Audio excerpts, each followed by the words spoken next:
Last के episode में आपने देखा कि लूक और एमा हेलीकॉप्टर का ट्रेन से कनेक्शन तोड़ने के लिए ट्रेन की स्पीड को बढ़ा देते हैं, लेकिन ट्रेन ओवर स्पीड हो जाने के कारण कंट्रोल नहीं हो पाती। अब आगे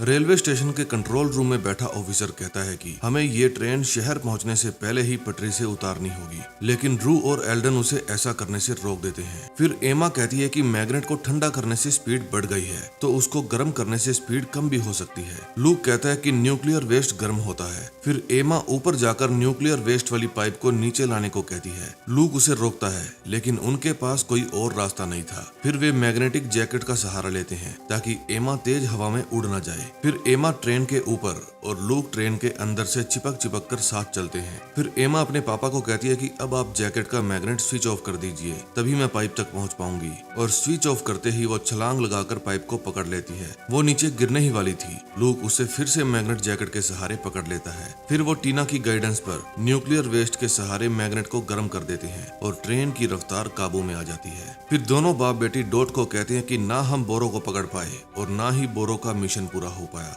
डॉट कहती है कि थोड़ा आराम कर लो, मुझे जैसे ही बोरो के बारे में खबर मिलेगी तो मैं तुम दोनों को वहां पर रवाना कर दूंगी। फिर एमा लुक को ऑपरेशन डोनी को स्टॉप करने के लिए कहती है, क्योंकि इससे उनकी मोम की प्राइवेसी डिस्टर्ब हो रही थी। फिर लूक जब घर वापस आता है तो अपनी एक्स वाइफ को कहता है कि किसी और को मेरी डिनर टेबल पर बैठा देखकर मुझे अच्छा नहीं लगता। अगर एक सीट मेरे लिए भी रखोगी तो मुझे अच्छा लगेगा। अगले सीन में हम देखते हैं कि बोरो के आदमी विलियम को पकड़कर फिर से उसके पास ले आते हैं, जिसे फर्स्ट एपिसोड में लुक ने विद फैमिली बचाया था। बोरो कहता है कि अगर तुम अपने बीवी बच्चों के पास जिंदा वापस जाना चाहते हो तो मुझे वो सब बता दो जो तुम जानते हो। वो ज्यादा कुछ तो नहीं जानता था, लेकिन उसने बताया कि वो लड़की को एमा कहकर बुला रहा था। वो वायलिन बजाती है। बस मुझे इतना ही पता है बोरो, मैं सच कह रहा हूँ। उसके बाद बोरो बहुत सारे हैकर्स को लुक की फोटो दिखाता है और कहता है कि ये दरिंदा मेरे बाबा का कातिल है, मुझे किसी भी हाल में ये जिंदा चाहिए। इसके साथ ही एक लड़की है जिसका नाम एमा है और वो वायलिन बजाती है। जो भी इनको ढूंढेगा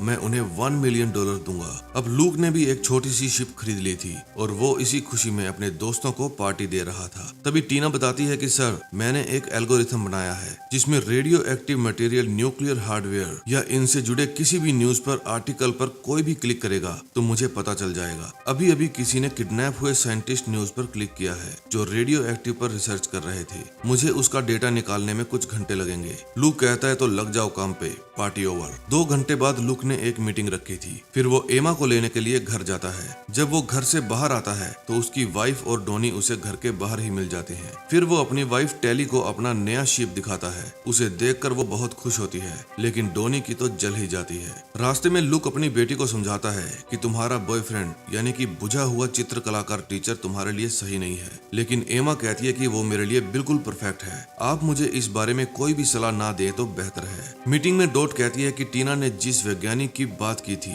वो एक बहुत ही बड़े साइंटिस्ट हैं। उन्होंने न्यूक्लियर वेस्ट का यूज करके किस तरह न्यूक्लियर बॉम्ब बनाया जाता है इस पर एक आर्टिकल लिखा था, तो हो सकता है इनको बोरो ने ही अगवा किया हो। एमा कहती है कि उसे ऐसा करने के लिए बहुत सारा सामान चाहिए होगा, वो कहाँ से लाएगा। डॉट कहती है कि ये भी ठीक है, लेकिन सरकार ने उसकी रिसर्च के सभी पोर्टल को ब्लॉक कर दिया था और पेपर्स को राष्ट्रीय धरोहर घोषित करके एक हैंडलर के साथ सरकारी ऑडिटोरियम में सुरक्षित रखा हुआ है, जिसमें बाहर से कोई भी अंदर नहीं घुस सकता जब तक कि अंदर से उसे कोई ना बुलाए। वहाँ ना तो कोई लैंडलाइन है और ना ही कोई वाईफाई, लेकिन हमारे पास उसका भी एक हल है। मेरे फोन में एक सॉफ्टवेयर है जो जेम्स लैम नाम की एक गेम के पीछे काम करता है। वो आसपास पड़ी सभी हार्ड ड्राइव से डेटा छूमंतर कर सकता है। पता लगा है कि वो हैंडलर एक लड़की है। फिर सभी एल्डन की तरफ इशारा करते हैं और वो इस काम को बड़ी ही आसानी से पूरा करने की क्षमता रखता है, उस लड़की को पटाकर। डॉक्टर बताते हैं कि कल एक होटल में उनकी मीटिंग है और पूरा दिन वहाँ से बोर होने के बाद हैंडलर सीधा बार में जाएगी अपनी थकान मिटाने के लिए। एल्डन कहता है कि जो भी हो, शिकार मेरे हाथ से बचकर नहीं जाएगा। फिर वे जेट में बैठते हैं और वहाँ से निकल पड़ते हैं। एमा और एल्डन पहले ही बार में पहुँच जाते हैं और वहाँ स्पाई कैमरास लगा देते हैं। रू और लुक बाहर वैन में बैठकर इंतजार करते हैं और अपनी टीम को बताते हैं कि होटल में मीटिंग खत्म हो गई है। लोग बाहर निकलना शुरू हो गए हैं, लेकिन ऐन मौके पर पता चलता है कि हैंडलर कोई लड़की नहीं आदमी है। एल्डन फिर भी उसके ऊपर ट्राई मारता है, क्या पता वो गे ही निकल जाए, लेकिन वो एक जेंटलमैन था। अब उन्हें बिल्कुल मौके पर एल्डन की जगह एमा का सहारा लेना था, लेकिन लुक ऐसा नहीं चाहता था कि इस काम के लिए उसकी बेटी का यूज किया जाए, इसलिए वो मिशन को अबॉर्ट करने के लिए कहता है। लेकिन एल्डन कहता है कि मिशन तब तक अबॉर्ट नहीं हो सकता जब तक किसी ऑफिसर की जान न चली जाए। एमा एक अच्छी और समझदार ऑफिसर है, वो अपना काम बखूबी जानती है। फिर एल्डन एमा के लिए कपड़े और जूतों का जुगाड़ करता है और उसे चेंज करने के लिए कहता है। लुक कहता है कि साले बैरी, तेरी वजह से ये सब कुछ हो रहा है, तुझे उसे इस घटिया जॉब में लाना ही नहीं चाहिए था। अंदर एल्डन एमा को समझाता है कि अगर तुम्हें बोरो को रोकने के लिए कुछ भी करना पड़े तो कर लेना, मैं भी ये सब अपनी खुशी से नहीं करता, लाखों लोगों की जान अब तुम्हारे हाथ में है। फिर वो रेडी होकर हैंडलर निक के पास जाती है और उससे थोड़ी बहुत बातें करती है। काफी देर बातें करने के बाद उनकी बातें आगे बढ़ती है और निक उसे अपने घर चलने के लिए कहता है, लेकिन लुक उस समय अपनी बेटी को लेकर चिंता में था। फिर लुक रू को लेकर निक के घर के पास पहुंच जाता है। वो देखता है कि वहाँ पर एक गार्ड भी है जिसके पास HTA-416 की राइफल है। एमा और निक अभी भी बार में ही बैठे थे। फिर वहाँ कुछ शराबी लड़के एमा को छेड़ने लग जाते हैं। तभी एल्डन जानबूझकर उनसे टकराता है और लड़ाई का बहाना ढूंढकर उन सबको पीट पीट कर उनकी छुट्टी कर देता है। निक फट्टू था, इसलिए वो एमा को लेकर वहाँ से खिसक लेता है। उधर बोरो को एक बड़ा सा पार्सल मिलता है जिसके अंदर अगवा किया हुआ साइंटिस्ट था। उधर निक एमा को अपने घर ले जाता है। वहाँ जाकर वो किसी के साथ भी कनेक्ट नहीं कर पाती। टीना कहती है कि यहाँ की सरकार ने इस घर में डिजिटल जाल बिछा रखा है जिससे बाहर का कोई भी नेटवर्क अंदर नहीं जा सकता, इसीलिए हमें एमा का सिग्नल नहीं मिल रहा। फिर रू अपना एक डिवाइस उस घर के अंदर पॉइंट कर देती है जिसके अंदर एक कैमरा लगा था। फिर टीना बताती है कि बाहर के नेटवर्क अंदर ना जा पाए इसलिए उन्होंने घर के आसपास एक तार गाड़ रखी है और थोड़ी थोड़ी दूर पर खड्डे खोदकर डिवाइस लगा रखे हैं। अगर तार को कट करेंगे तो सभी अलार्म्स बज जाएंगे, इसलिए हमें इस जाल की पावर को कम करना होगा। अंदर एमा अपने फोन में आसपास की सभी हार्ड ड्राइव्स स्कैन कर रही थी। बाहर लुक खड्डा खोदता है, उसके अंदर उन्हें एक PVC पाइप मिलती है जिसके अंदर बहुत सारी तारें थी। फिर जैसे जैसे बैरी बताता है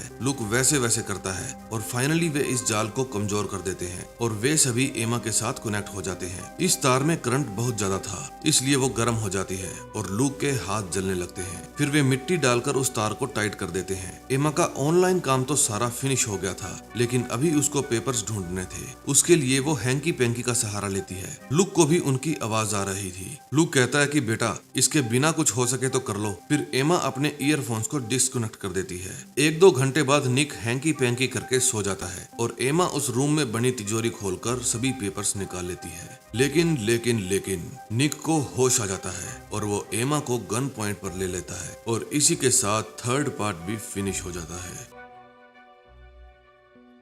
जब निक एमा को गन पॉइंट पर ले लेता है, फिर एमा निक को कहती है कि तुम मेरी लाश को ठिकाने कैसे लगाओगे और अपने ऑफिसर्स को जवाब क्या दोगे, मैं इस घर के अंदर कैसे आई। फिर एमा कपड़े पहनती है और निक को 2 फटके देकर घर से बाहर आ जाती है। पैनिक होकर लुक भी एमा को बचाने के लिए घर के अंदर ही जा रहा था। वो बाहर खड़े गार्ड को भी मार देता है। फिर वे सभी वैन में बैठकर वहाँ से चले जाते हैं। जब वे सभी प्लेन में बैठकर ड्रिंक कर रहे थे उस समय एमा उदास बैठी थी। फिर एल्डन उसके पास जाता है और कहता है कि देखो काम में ये सब कुछ करना पड़ता है, जो हुआ उसे भूल जाओ। फिर वहाँ पर लुक आता है। वो अपनी बेटी को कहता है कि आगे से कभी भी खुद को डिस्कनेक्ट मत करना, ऐसा करके तुम पूरी टीम को खतरे में डाल देती हो और मुझे भी ये समझना होगा कि अब तुम छोटी बच्ची नहीं रही, तुम मौत को छूकर टक से बाहर आ सकती हो। मैं जानता हूँ तुम्हें कार्टर के लिए बुरा लग रहा होगा, लेकिन ये काम ही ऐसा है। इस काम को करने के लिए कई समझौते करने पड़ते हैं। फिर जब लुक एमा को घर छोड़ने के लिए जाता है तब कार्टर एमा को सरप्राइज देता है। दरअसल वो उसके लिए राफेल का वायलिन लेकर आया था। फिर वो उसे प्रपोज करता है। एमा हाँ कर देती है, लेकिन आप लुक को तो जानते ही हैं, उसे कार्टर बिल्कुल भी पसंद नहीं था, इसलिए वो उसे अपनी शिप में छोटा सा चक्कर कटाने ले जाता है। बीच समंदर ले जाकर लुक कहता है कि मुझे पूछे बिना क्या सोचकर मेरी बेटी को प्रपोज कर दिया, अगर मैं कहूँ कि तुम मुझे पसंद नहीं हो। फिर कार्टर कहता है कि मैं उसे अपने दिलो जान से प्यार करता हूँ और मैं चाहे आपको पसंद हूँ या ना हूँ, मैं उसी से शादी करना चाहता हूँ। लुक को उसका जवाब अच्छा लगता है। अगले सीन में हम देखते हैं कि बोरो ने साइंटिस्ट को बांध कर रखा हुआ था। फिर बोरो उसे कहता है कि आप मेरे इस कचरे को सोने में बदल दो, उसके बाद मैं आपको घर जाने दूंगा। साइंटिस्ट कहता है कि हमारे पास जो सामान है वो पूरा नहीं है, हमें चाहिए होगा मिनी न्यूक्लियर रिएक्टर। और ये कोई ऐसी वैसी चीज नहीं है जो तुम्हें किसी कबाड़ी के पास मिल जाएगी। बोरो कहता है कि मैं फिर भी उसे ले आऊंगा। अब लूक के घर में एमा की एंगेजमेंट पार्टी की तैयारियां चल रही थी। लूक फिर से एक बार अपनी बेटी को समझाता है, लेकिन वो उसकी कोई भी बात नहीं सुनती। उसके बाद उसकी एक्स वाइफ टेली आकर उसे कहती है कि मैंने जॉब छोड़ दी है। लूक कहता है ये तो खुशी की बात है, आज से अगर तुम चाहो तो मेरे लिए काम कर सकती हो। मुझे जिम के सामान की डील करने के लिए इधर उधर जाना पड़ता है, तुम पीछे से मेरे ऑफिस को संभाल सकती हो। टेली मान जाती है। जब ये बात उसके बॉयफ्रेंड डोनी को पता चलती है तो वो लूक को आकर कहता है कि मैं तुम्हें इस मकसद में कामयाब नहीं होने दूंगा। लूक कहता है कि तुम पार्टी एंजॉय करो, मकसद मैं खुद देख लूंगा। बैरी का भी दिल टीना के ऊपर आया हुआ था। फिर वो रू से उसको पटाने के लिए टिप्स मांगता है। उसके बाद लूक की मुलाकात होती है कार्टर के मॉम डैड से। पूछने पर वे बताते हैं कि हम यहाँ वहाँ के बाल साफ करने का प्रोडक्ट बनाते हैं। फिर वे लूक और एल्डन को सैंपल भी देते हैं। ये बात सुनकर लूक एमा को डॉक्टर के पास लेकर जाता है और उसे बताता है कि मैं नहीं चाहता शादी के बाद मेरी बेटी भी यहाँ वहाँ के बाल साफ करने वाले प्रोडक्ट बनाए। मतलब समझते हो, यहाँ वहाँ के बाल। डॉक्टर एमा को कहता है कि देखो, पहले तुम CIA एजेंट हो, बाद में एक लड़की, तुम कार्टर के साथ ज्यादा दिन तक खुश नहीं रह पाओगी। लेकिन एमा फिर भी नहीं समझती। फिर उन्हें मीटिंग का बुलावा आ जाता है। डॉट उन सबको बताती है कि बोरो को न्यूक्लियर बनाने के लिए सब कुछ आसानी से मिल जाएगा, सिवाय NMR के, यानी मिनी न्यूक्लियर रिएक्टर। लूक कहता है कि हम बोरो को लालच देकर बुलाएंगे और उसे दबोच लेंगे। एमा कहती है लेकिन उसको कांटेक्ट कैसे करेंगे? हमें कोई तो भरोसे का आदमी मिलना चाहिए जिसके जरिए हम उसे कांटेक्ट कर सकें। उधर टेली ने भी लूक का फिटनेस जोन ज्वाइन कर लिया था और पहले ही दिन उनके कंपटीटर आ गए थे, लेकिन टेली उन्हें डांटकर भगा देती है। मीटिंग में डॉट बताती है कि हमें ग्रेट डेन की मदद लेनी होगी, लेकिन वो एक टर्किश जेल में बंद है, उसे वहाँ से निकालना होगा। वही हमारे लिए बोरो से कांटेक्ट कर सकता है। उसकी जगह पर हमें किसी और को सेल में डालना होगा ताकि खाने के प्लेट अंदर खींच सके और खाली प्लेट बाहर सरका सके, वरना पुलिस को शक हो जाएगा और ग्रेट डेन के जेल से फरार होने की खबर बोरो तक पहुंच जाएगी और बोरो को शक हुआ तो प्लान चौपट। फिर अपनी मर्दानगी दिखाने के लिए और टीना को इम्प्रेस करने के लिए बैरी उस जेल में जाने के लिए तैयार हो जाता है। फिर वे सभी अपने काम को अंजाम देने के लिए प्लेन में सवार होकर वहां जाते हैं। बैरी ने हाँ तो कर दी थी, लेकिन उसकी फटी पड़ी थी और वो चाहता था कि ये काम उसकी जगह कोई और कर ले, लेकिन वे जबरदस्ती उसे लूक के साथ प्लेन से नीचे कूदा देते हैं। फिर वे जेल के ऊपर वाली छत पर पहुंच जाते हैं और वहां से बैरी जेल के अंदर एंटर करता है। टीना उसकी ग्रेट डेन तक पहुंचने में हेल्प करती है और उसे गाइड करती है। फिर वो ग्रेट डेन की सेल से एक ब्रिक निकालकर उसे सेफली वहां से बाहर भेज देता है। फिर लूक एक बैलून में गैस भर के हवा में सिग्नल छोड़ता है।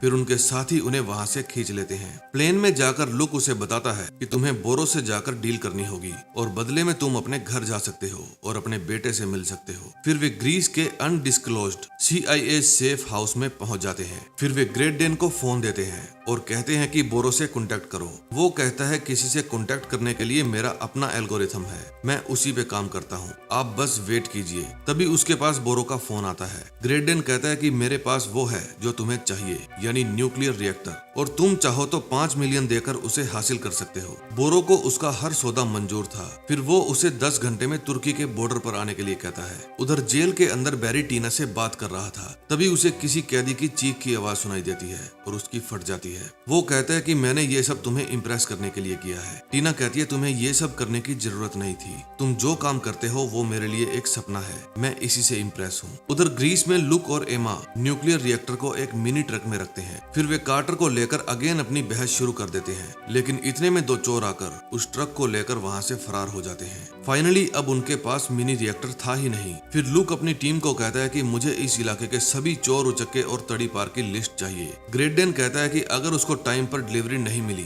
तो उसे शक हो जाएगा, साला अपुन की तो फटी पड़ी है। फिर एमा उसे बाथरूम में जाकर ठंडे पानी से मुंह धोने के लिए कहती है ताकि वो रिलैक्स हो जाए। लुक कहता है अगर जेल में कैदियों की गिनती शुरू हो गई तो बैरी फंस जाएगा, इसलिए हमें किसी भी तरह ग्रेट डेन को वापस जेल में पहुंचाना होगा और बैरी को वहां से निकालना होगा, क्योंकि ग्रेट डेन का काम था बोरो से मीटिंग फिक्स करना और वो हो चुकी है। लेकिन शायद ये बात ग्रेट डेन को भी सुन गई थी, इसलिए वो भी वहां से फरार हो जाता है और इसी के साथ 4th पार्ट का भी एंड हो जाता है। दोस्तों, अगर आपको सीरीज अच्छी लग रही है तो प्लीज वीडियो को लाइक करके हमारे चैनल को सब्सक्राइब कर दें ताकि आपको इसका नेक्स्ट पार्ट मिल सके। नेक्स्ट पार्ट में और भी धमाका होने वाला है, तो बने रहें हमारे साथ। मिलते हैं नेक्स्ट वीडियो में, तब तक के लिए बाय बाय।